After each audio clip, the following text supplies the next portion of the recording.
Istimewanya adalah tanaman ini bukan hidroponik ya. Baru 6 hari ya, belum genap 1 minggu. 6 hari saya pugar dari sebelah sana. Dari sana itu saya pindahkan ke sini sehingga memenuhi guli-guli yang ada di sini. Ini cacing sutra. Dia sudah tumbuh di filter mekanis ini. Dan jumlahnya relatif banyak ini ya, ini saya naikkan ini.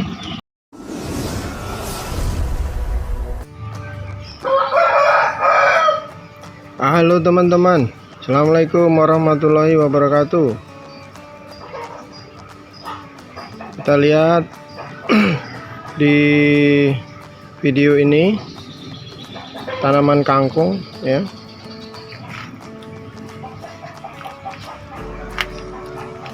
Hijau-hijau ya. Nah ini teman-teman, silakan diperhatikan. Ini saya tidak menggunakan net pot. Jadi setelah disemai, kangkung ini langsung saya taruh aja di dalam guli ini ya. Jadi langsung tanpa rock wool, tanpa media apapun kecuali langsung ke air ya. Dan ini yang sebelah sini, ini kangkungnya kurang, jadi ada masih banyak kosong-kosong. Ini adalah kangkung hasil sempalan ya. Jadi kangkung yang sudah berkali-kali saya tanam, kemudian rumpunnya sudah sangat padat. Nah itu saya pecah-pecah ya, saya pisah-pisah, kemudian saya masukkan ke sini. Dan ini sudah mulai hijau ya, sudah mulai hijau. Masuk sana itu juga. Jadi sangat efisien dan kita tidak perlu menyemai sebenarnya. Jadi kita pugar saja dari kangkung-kangkung yang rumpunnya sudah padat, itu kita cabut, lalu akarnya kita potong dan kita belah-belah ya. Dan seperti itu hasilnya. Cukup subur ya. Itu ditandai dengan daunnya berwarna hijau. Daunnya berwarna hijau dan pertumbuhannya cukup cepat. Ini baru 6 hari ya, belum genap 1 minggu. 6 hari saya pugar dari sebelah sana. Dari sana itu saya pindahkan ke sini sehingga memenuhi guli-guli yang ada di sini. Dan istimewa teman-teman, istimewanya adalah tanaman ini bukan hidroponik ya. Tanaman ini terus terang bukan hidroponik. Jadi tanaman ini tanpa menggunakan pupuk buatan, tanpa pestisida, dan tanpa perawatan. Kenapa saya katakan tanpa perawatan? Karena kita tidak perlu mengontrol air nutrisi ya. Jadi cukup kita taruh dan kita tinggalkan begitu saja sampai nanti dia usia panen, kita potong, dia akan tumbuh lagi.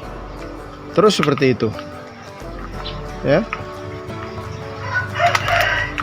Ini yang kemarin saya pecah-pecah, ini yang saya pugar. Nah ini hasilnya sudah hijau lagi. Sebelumnya dia agak layu kurang lebih 1 hari, tapi setelah itu dia hijau lagi, tegak lagi dan hijau lagi. Jadi di bawah sini teman-teman tidak ada tandon apapun, tidak ada tandon nutrisi. Begitu juga yang di sebelah sini. Nah, tidak ada tandon nutrisi. Jadi air yang masuk di sini ini adalah air dari kolam ya. Nih, yang masuk di sini adalah air dari kolam. Jadi saya tunjukkan teman-teman ya.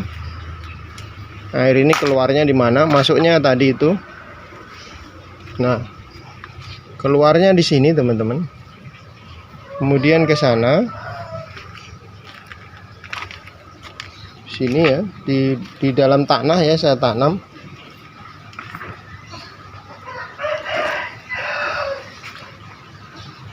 Sini. Kemudian saya paralel dengan yang dari sini tadi ya. Dari sini itu dia keluarnya ke sini.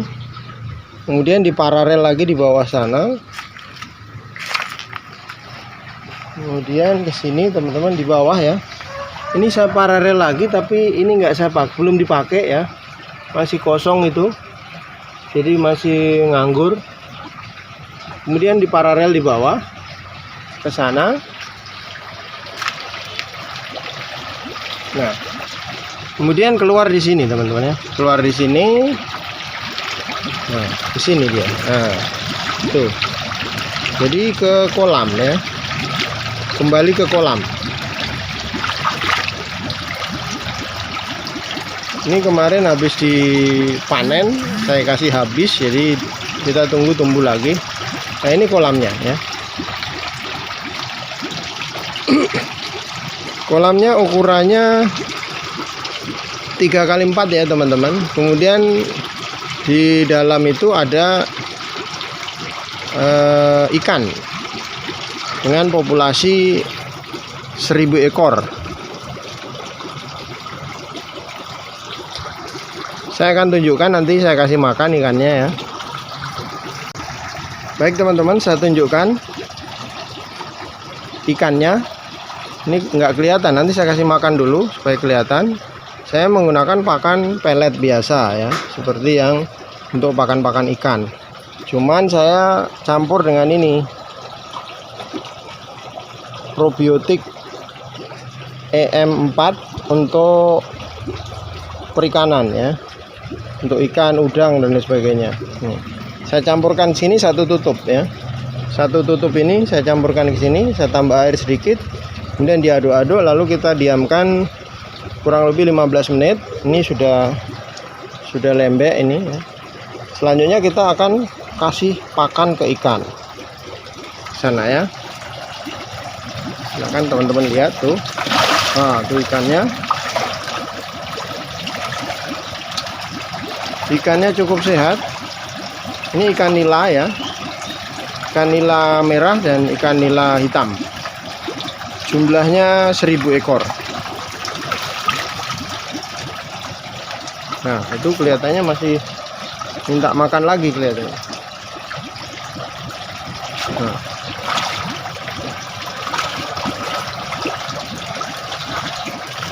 Ini masih pagi-pagi, jadi kelihatannya belum terlalu lapar. Nanti sore biasanya saya kasih makan ya. Sore jam-jam 5 gitu biasanya saya kasih makan.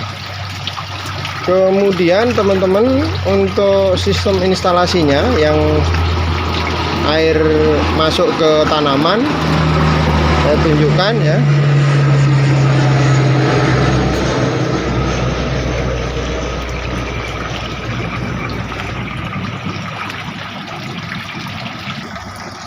Jadi seperti ini teman-teman ya. Ini jadi di sini ada pipa ke bawah, kemudian di bawah sana itu bolong ya pipanya. Dia jaraknya dengan dasar kolam sekitar 1 cm. Kita kasih lubang sekitar 1 cm. Tidak ada apa-apa sama sekali di bawah, jadi kosong. Kemudian dipasang T di sini. Ini biarkan ada lubang udara. Nanti air itu, nah air akan ngalir, jadi keluar dari kolam ke sini. Kemudian ke bawah, ini saya masukkan ke pembuangan kolam ya. Saya tusuk ke pembuangan kolam. Ini ada pakai keni atau L. Nanti dia keluar di sini. Nah, keluar di sini airnya. Sini ya. Kemudian masuk ke apa ini namanya? Filter ya. Filter mekanis. Kemudian dari filter mekanis dia ini masuknya di bawah ya, keluarnya di atas. Keluar itu dia menuju ke filter biologis. Ya, jadi ini air keluarnya ke filter biologis. Di sini saya kasih paranet ya. Saya kasih paranet. Ini banyak nyamuk ya. Ini namanya filter mekanis. Kemudian dari filter mekanis dia menuju ke filter biologis ini. Jadi dia masuknya ke sana, keluarnya di sini. Masuk ke filter biologis lagi yang kedua. Kemudian keluar lagi ke filter terakhir, bukan filter namanya itu ya. Itu namanya sump tank. Nah, dari sump tank itu air kita pompa menggunakan pompa akuarium ke pipa ini, kemudian ke bawah sana ya. Itu pembuangan ke kolam ya. Itu saya tutup kerannya ya. Jadi ke bawah ini, ke bawah, kemudian lewat dalam tanah, kemudian ke tanaman yang tadi ya, tanaman kangkung tadi.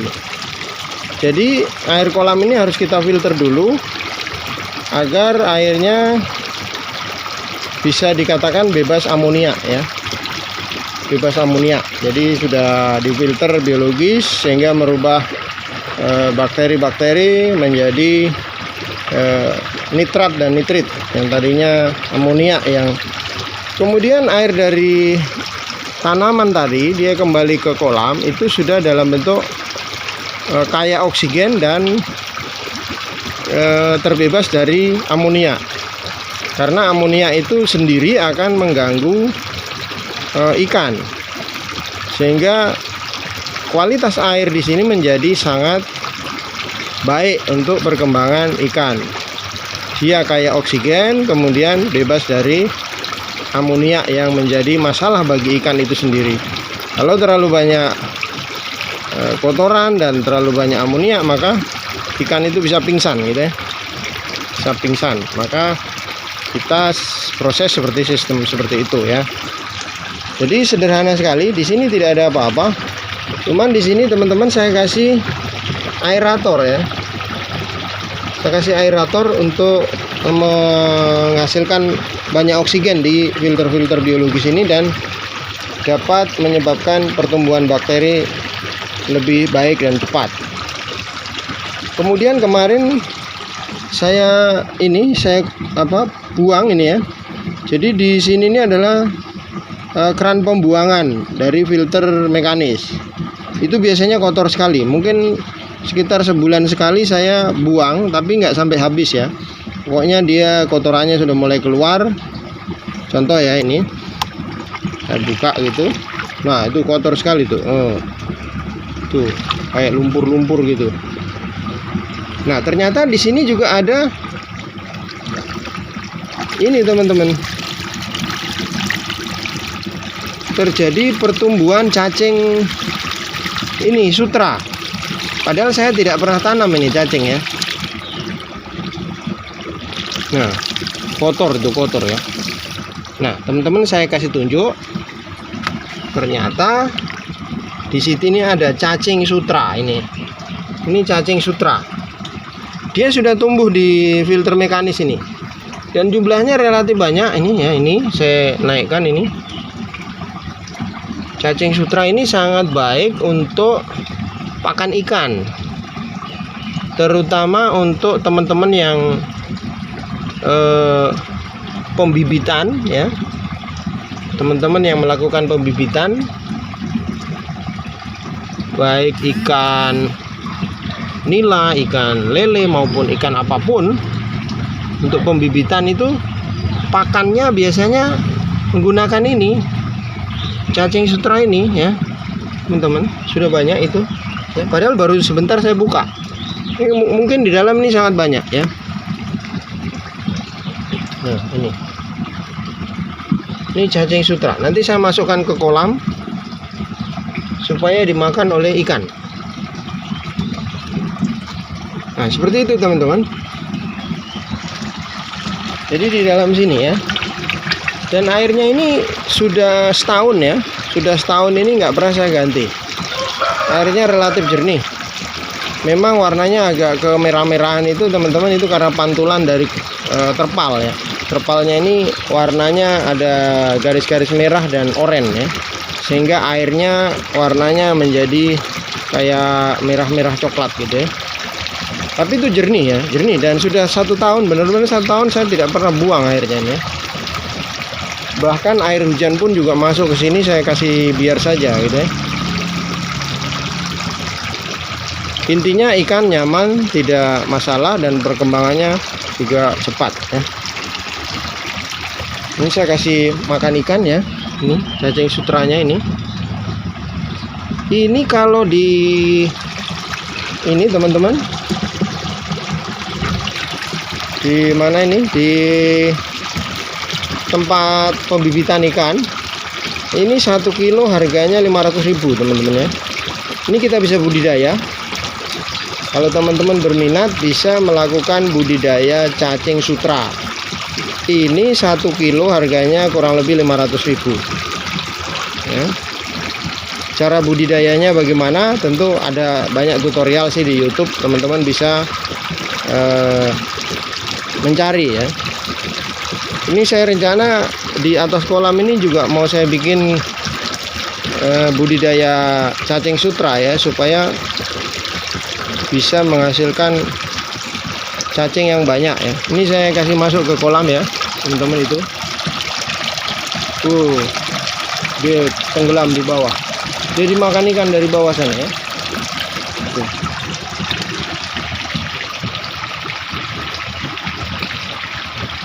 Oke teman-teman, seperti itu instalasi aquaponik.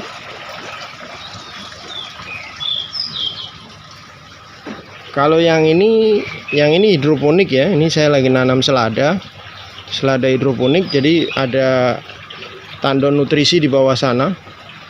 Itu saya menggunakan pupuk racikan sendiri juga, yaitu menggunakan produk Merauke. Kalau yang ini murni aquaponik ya, murni aquaponik, dan tanamannya cukup menjanjikan karena hijau-hijau ya, tanaman kangkungnya hijau. Untuk sampai saat ini sementara yang saya budidaya adalah tanaman kangkung. Untuk tanaman lain saya belum pernah coba, tapi kelihatannya kurang cocok ya. Cocoknya hanya tanaman kangkung, walaupun tanaman lain kemungkinan kalau dicoba juga bisa, karena tanaman kangkungnya juga sudah hijau, artinya nutrisinya terpenuhi ya dari air kolam yang tadi. Oke, terima kasih teman-teman. Demikian sudah menonton video saya, semoga bermanfaat dan dapat menginspirasi teman-teman. Saya akhiri, wassalamualaikum warahmatullahi wabarakatuh.